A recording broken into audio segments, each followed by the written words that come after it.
A paz do Senhor Jesus, amém? Quem está feliz com Cristo? Quem está muito feliz com Cristo? Glória a Deus, assim precisamos estar muito, muito felizes com Cristo sempre, amém? Sempre muito gratos a Ele, amém? Pode se sentar, por favor, por gentileza. Domingo à noite trouxe uma palavra aqui no domingo à noite e eu falei sobre o carro, sobre o tipo de combustível que tem abastecido a sua vida. Se você tem falta de combustível, se é um combustível ruim, se você está bem abastecido com o combustível correto, que é a presença do Espírito Santo. E hoje eu quero começar falando de carro de novo. Não tenho intenção de abrir oficina mecânica de jeito nenhum, tá bom? Mas eu quero começar com um carro de novo. E algo que aconteceu na minha vida, e o tema que eu coloquei nessa palavra é: não se distraia. Olha para quem está do seu lado e fala assim: não se distraia. Eu estava uma tarde, saí de casa, era mais ou menos 1h15. Eu tinha tantas coisas para fazer numa tarde. Peguei o meu carro, peguei a Anitta Garibaldi, fui subindo. Quando cheguei no primeiro sinaleiro que eu parei, aquele senso de urgência que tem que responder tudo, correndo tudo. Tanto você tem que responder às pessoas, quanto as pessoas esperam aquele senso de urgência que você tem que responder. E eu peguei o celular e olhei no celular e comecei a responder. O sinaleiro estava fechado, falei: vai dar tempo. Eu respondendo a mensagem ali rapidamente. E aí eu distraído, quando eu olho para o lado, eu vi que o carro do lado andou. E eu entendi que abriu o sinaleiro. E eu saí com o carro ainda, com o celular na mão, terminando a mensagem. Olhei para o lado, fiquei distraído. Olhei para o carro do lado que saiu do lugar, mas o carro que estava na minha frente permaneceu parado. É tempo de avançar. Aquela tarde eu precisava avançar, eu tinha tantas coisas para fazer.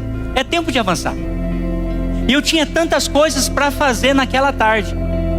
E a minha distração, o fato de eu olhar para o carro do lado, me fez bater o carro naquela tarde. Naquela tarde eu não fiz nada. Por quê? Eu corri atrás de oficina de lataria, eu corri atrás de guincho, eu corri atrás de dinheiro para pagar o conserto do carro. E foi a tarde assim, e somente no dia seguinte eu consegui avançar, porque eu me distraí. E nós temos, nos dias de hoje, com tantas coisas a fazer, nós temos nos distraídos com tantas coisas. Temos vivido essa vida distraída, sem prestar atenção naquilo que realmente precisamos, que é a pessoa do Senhor Jesus, que os nossos olhos precisam sempre estar neles, mas nós estamos distraídos o tempo todo com tantas coisas. Mas tiramos os olhos de Jesus, que é o nosso foco, o nosso centro, o nosso alvo, o nosso modelo. E eu saí daquele lugar onde eu precisava avançar, mas pela minha distração, eu fui levado para um lugar talvez de prejuízo, um lugar de trabalho que não trouxe resultado nenhum. E somente depois eu consegui prosseguir. É tempo de avançar, amém? É tempo de avançar para um ano que nós seremos duplamente abençoados. E para nós sermos duplamente abençoados, nós temos muitas coisas a fazer. Então o que você não pode nesse tempo? Repita comigo: se distrair. Mas mais alto: a igreja do avivamento está aí ou não? Está aí, Ana? Diga assim: se distrair. Eu não posso me distrair. Ali era apenas compromissos que eu tinha. Mas as nossas distrações podem custar muito mais caro. Pode custar a nossa vida, a nossa família, o nosso casamento, as nossas finanças. Por quê? Por causa das nossas distrações. As nossas distrações. Queria que você abrisse a sua Bíblia, 2 Samuel 11, do versículo 1 ao 3. 2 Samuel 11.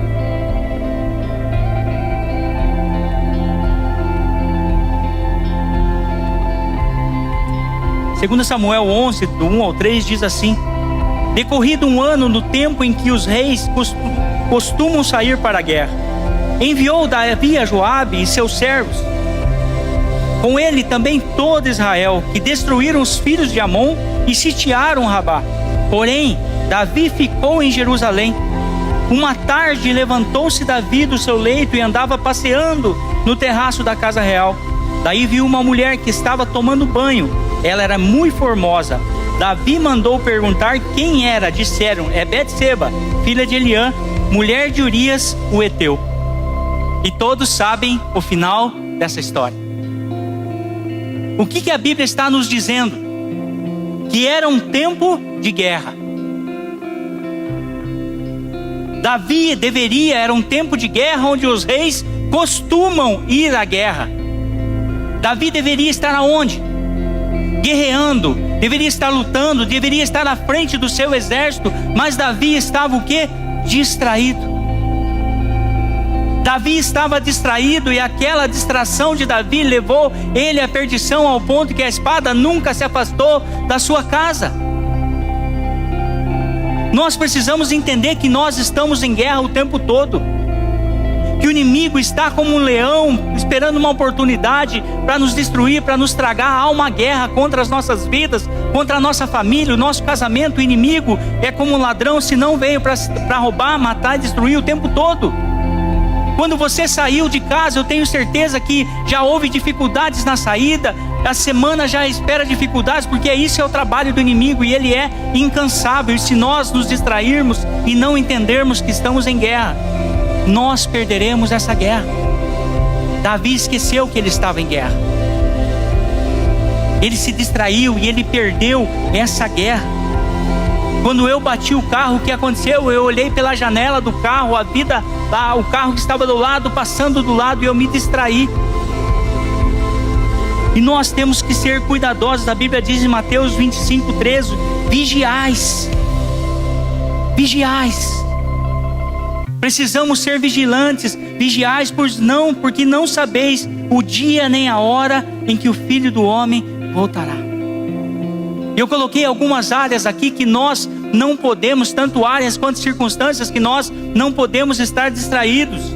E a primeira área ou circunstância que nós não podemos nos distrair é querer achar respostas para tudo. Muitas pessoas distraídas, querendo achar respostas para tudo. João capítulo 9, do versículo 1 ao 5, diz assim: e passando Jesus, viu um homem cego de nascença. E os seus discípulos lhe perguntaram, dizendo: Rabi, quem pecou, este ou seus pais, para que nascesse cego? Jesus respondeu: nem ele pecou, nem seus pais, mas foi assim para que se manifestasse nele as obras de Deus. Convém que eu faça as obras daquele que me enviou, enquanto é dia. A noite vem quando ninguém pode trabalhar. Enquanto estou no mundo, sou a luz do mundo. O que os discípulos estavam querendo? Existia um homem que estava ali naquela condição.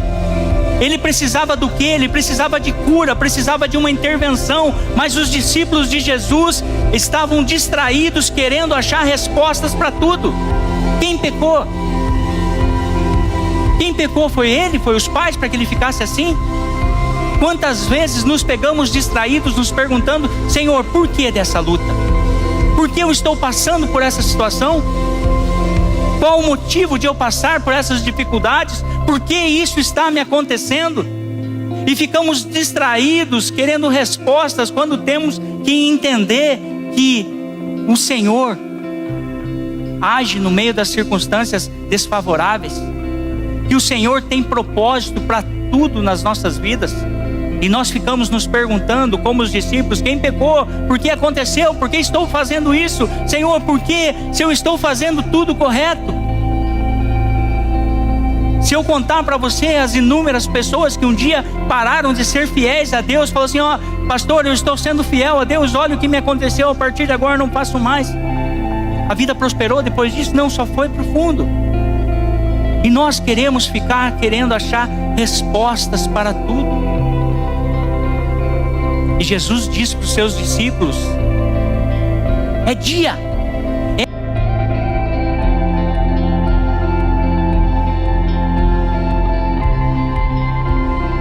Mas é hora, é agora. Porque chegará a noite onde ninguém mais poderá trabalhar. Porque enquanto eu estou aqui, eu sou a luz do mundo. Quem está entendendo até agora, diga amém.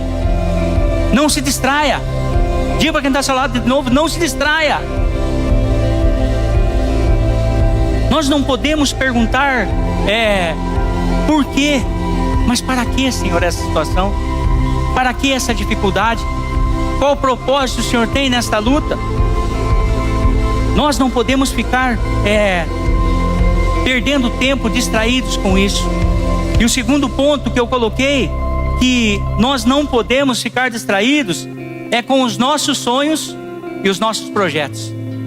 Agora alguém vai dizer assim: pastor, você está dizendo que eu não posso estar preocupado com os meus sonhos, com os meus projetos? Sim, você tem que estar preocupado, você tem que estar dedicado neles, porque é tempo de avançar, é ano de dupla bênção sobre nossas vidas, de porção dobrada do Senhor. Mas para isso, não se distraia, não tire os olhos de Jesus. Olha o que diz em Atos 1, versículo 6 a 8, diz assim: aqueles, pois, que se haviam reunido, perguntaram dizendo: Senhor, restaurarás tu neste tempo o reino de Israel? E disses: não vos pertence saber os tempos e as estações que o Pai estabeleceu pelo próprio poder, mas recebereis a virtude do Espírito Santo que há de vir sobre vós, e ser-me-eis testemunhas, tanto em Jerusalém como toda a Judeia, Samaria, até os confins da terra. Os discípulos estavam perguntando para o Senhor Jesus. Jesus tinha um propósito, ele tinha uma missão enquanto esteve aqui. A missão de Jesus era preparar um caminho para nós. A missão de Jesus era a salvação, era nos tirar do poderio do inimigo. Essa era a missão de Jesus. Mas sabe o que os discípulos queriam? Quando o Senhor vai estabelecer talvez uma revolução, vai estabelecer uma guerra, vai devolver todo o poder a Israel. Esse era o desejo do coração dos discípulos. Eles estavam ali. Mas os planos do Senhor sobre nossas vidas são muito melhores que os nossos. Mal sabiam eles queriam que fosse estabelecido um reino ali, naquele tempo, na Israel terrena ali. Mas o Senhor estava preparando um caminho para nós, um caminho para mim, um caminho para você, um caminho para a sua família. Os planos do Senhor eram melhores que os deles. E por que eu estou falando isso? A pastora Ada está ali. Quantas vezes ouvimos na rede de jovens: agora é meu tempo, eu preciso aproveitar esse tempo não volta mais, agora é o tempo de eu fazer a minha faculdade, estou deixando tudo, é tempo disso. Agora ouvimos na rede de homens: agora nós temos filhos, não temos tempo, é muito corrida a vida. Se ele soubesse que agora que tem filhos, ainda mais ele não pode se distrair. E estamos às vezes, até por causa das bênçãos, até as bênçãos nos distraem. Quantas pessoas, se eu perguntar aqui, a maioria de nós vem a Jesus pelas dificuldades. As dificuldades colocaram a nossa atenção em Jesus, mas as bênçãos acabam às vezes nos distraindo. Aí não achamos tempo. Então não se distraia. Não se distraia. Amém? Terceiro ponto. E eu achei, lendo essa passagem, e vi Jesus, como o Senhor é maravilhoso e sábio. Algo que nós não podemos estar distraídos é com a vida dos outros. Repita comigo: a vida dos outros. Olha o que Pedro diz a Jesus. É muito ousado esse Pedro mesmo. E levou ali uma chamada de atenção de Jesus. E essa chamada vai ser para mim e para você nessa manhã, amém? João 21, no versículo 20 ao 22, diz assim: Pedro, voltando, se viu que o seguia aquele discípulo a quem Jesus amava, e que na ceia recostara também sobre o seu peito, e que dissera: Senhor, quem é esse que há de te trair? Vendo Pedro a esse, disse a Jesus: Senhor, e deste o que será? Disse-lhe Jesus: se eu quero que ele fique até que eu venha, que te importa tu? Que te importa a ti? Segue-me tu. Segue-me tu. Pedro estava dizendo mais ou menos assim: Senhor, e esse aí que o Senhor diz que é importante, que o Senhor ama, e esse aí que parecia um menininho colocando a cabecinha no seu peito quando o Senhor anunciava que seria traído, e aí desse aí o que vai ser feito?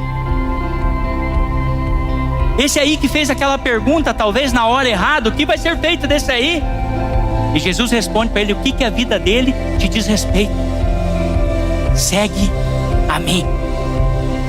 Quantos entenderam isso até aqui? Jesus, segue-me a mim, segue-me tu. Jesus está dizendo, olhe para mim.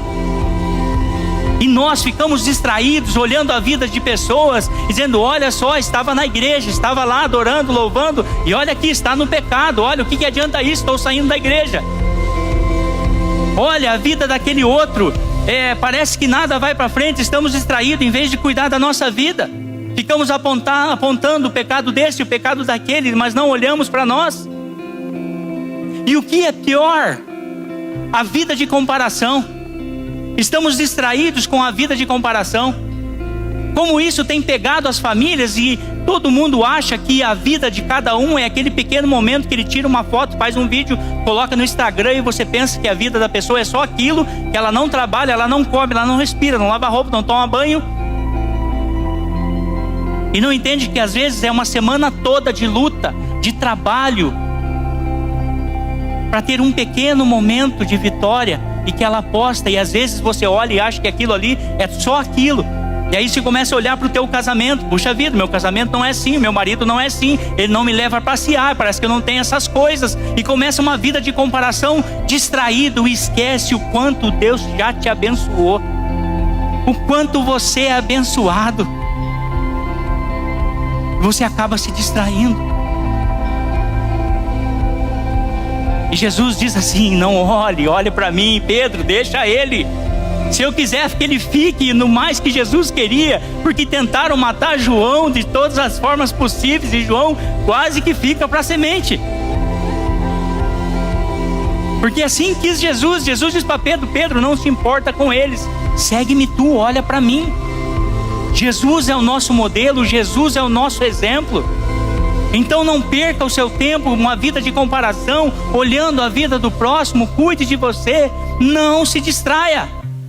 Eu fiquei olhando para o carro do lado andando, o que aconteceu?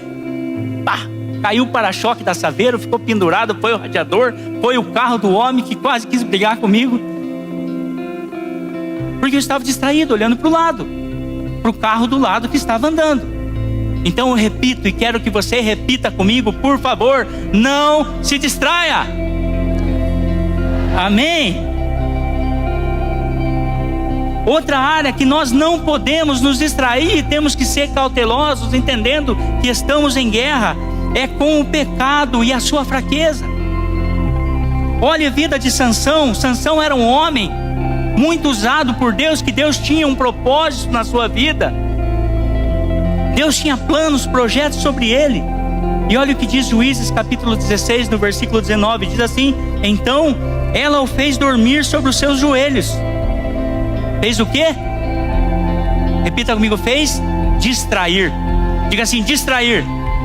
Ela o fez distrair sobre os seus joelhos, e chamou um homem e reparou-lhe as 7 tranças do cabelo de sua cabeça, e começou a afligi-lo, e retirou-se dele a força. Quando eu li o que antecedia isso, e ela tentando descobrir o segredo, ela foi induzida. Todos sabiam que Sansão tinha um voto de Nazireu, ele era separado por Deus, tinha uma força que vinha do Senhor. E ela, instruída pelos inimigos para tentar arrancar aquele segredo, e ele era instruído que não poderia se misturar com aquele povo. O que ele fez? Ficou distraído com a sua fraqueza, e levou a sua fraqueza para dentro de casa. E aí ele entendendo-se, veja só como a distração também nos faz cegos. Ele entendendo que ela queria descobrir a sua força, ele diz assim: olha, se você me amarrar numas árvores lá, numas madeiras bem fortes, novas, e eu ficar preso lá, a minha força vai embora. O inimigo vai lá, faz a mesma coisa com ele, ele vai lá, arrebenta tudo e sai. E ela mesmo diz, está zombando. Só aí já era suficiente para ele saber que existia uma cilada, uma armadilha contra ele. E aí ela pergunta de novo, e ele continua distraído com o seu pecado e a sua fraqueza. Ela continua distraída. E aí ele fala assim: se me amarrar com 7 cordas novas, trançadas, muito forte, muito resistente, aí a minha força vai embora. O que o inimigo faz? Amarra ele arrebenta aquelas cordas e vai embora. mas ainda assim flertando com o pecado, flertando com a sua distração, ele conta o seu segredo. E aí ele se distrai ainda mais, deita no seu colo, dorme, ela corta as suas tranças e ele perde a sua força. Quantas vezes nós estamos distraídos ou brincando com certas coisas que Jesus já tirou da nossa vida, que já falou para nós que não é bênção, que pode nos impedir de avançar, e nós estamos ali brincando, mexendo, cutucando a onça com vara curta, distraídos. Foi assim com Davi. Davi estava ali e fez isso. Sansão a mesma coisa. E nós ficamos muitas vezes brincando com o pecado, com a nossa fraqueza. E isso pode nos impedir de avançar. E eu digo para você, é tempo de avançar. Por isso, não se distraia. E o último ponto que eu coloquei aqui, que traz a distração sobre nós, são as tempestades da nossa vida. As tempestades da nossa vida. Mateus capítulo 28, 14, versículo 28 diz assim: então Pedro gritou: se é realmente o Senhor, ordena que eu vá caminhando sobre as águas. Até onde estás? Venha, respondeu Jesus. Então Pedro desceu do barco e caminhou sobre as águas. Ele avançou sobre as águas em direção a Jesus. Mas quando reparou no vento forte, repita comigo, mas quando se distraiu com o vento forte e nas ondas, ficou aterrorizado, começou a afundar e gritou: Senhor, salva-me. Quantas vezes as lutas, as tempestades da vida que são inevitáveis sobre nós, nós tiramos os olhos de Jesus, nós nos distraímos, olhamos para as tempestades, e em determinado momento elas se tornam talvez maiores que o nosso Jesus. Nós entendemos, olhamos e acreditamos nelas, que elas vão nos distrair, que elas vão nos derrubar. Pedro, aconteceu isso, ele começou a afundar, ele começou a sucumbir, porque ficou olhando para as lutas, para as dificuldades. Ele se distraiu e ele não avançou. Mas Jesus tem te chamado para avançar, amém? Então não deixe, eu não sei as lutas que você tem passado, dificuldades. Estou lá na imersão lá, homens que aparentemente você diz que não tem dificuldades nenhuma, homens que aparentemente você diz que tem talvez quase tudo, passando, quando eles abrem o coração e começam a nos contar, nós vemos o quanto as tempestades da vida têm assolado, o quanto eles precisam olhar para Jesus, o quanto eles precisam estar focados. Por isso eu digo para você, tire nessa manhã o olho de qualquer tempestade, tire o olho daquilo que tem tentado te distrair e coloque novamente os olhos em Jesus. Jesus diz para mim e para você o mesmo que falou para Pedro: segue-me tu. Não deixe que dificuldade nenhuma te abale, não deixe que nada venha atrapalhar, como Pedro tirou e começou a afundar. Jesus quer que você avance, não que você se distraia. E a minha pergunta para você nessa manhã, olhando para esses pontos que eu coloquei e para outras situações da sua vida e perguntando: você está distraído com o quê? E aí se pergunta assim para mim: pastor, mas eu estou aqui na igreja, eu não estou distraído. Eu estava também dentro do carro, pronto a avançar com várias tarefas a fazer. Eu estava ali, mas eu estava distraído. Nós podemos estar aqui dentro da igreja distraídos. O que tem te distraído? As dificuldades tem talvez fretado com aquilo que você já deveria ter deixado, talvez com uma vida de comparação, talvez querendo respostas para tudo, com as lutas do dia a dia, com as dificuldades. Mas Jesus te chamou para avançar nesse tempo, para você não tirar os seus olhos dele. E eu pergunto de novo: com o que você está distraído? A distração pode custar o nosso casamento. A distração pode custar a nossa família. A distração pode custar as nossas finanças. Precisamos ser vigilantes. Se queremos avançar, quem quer avançar aqui? Se queremos avançar, precisamos ser vigilantes. Não se distraia. Permaneça olhando para Jesus. Ele te convida para avançar. Amém? Fique em pé no seu lugar, por favor. Olá, queridos, tudo bem com vocês? Vocês acabaram de assistir um vídeo do nosso canal. Se você ainda não é inscrito, se inscreva lá. Se você puder, clica no sininho lá para você receber notificações sempre que nós colocarmos um novo vídeo. Deixaremos aqui 2 sugestões de novos vídeos para você edificar a sua fé, para você crescer na sua fé. Que Jesus abençoe você sempre.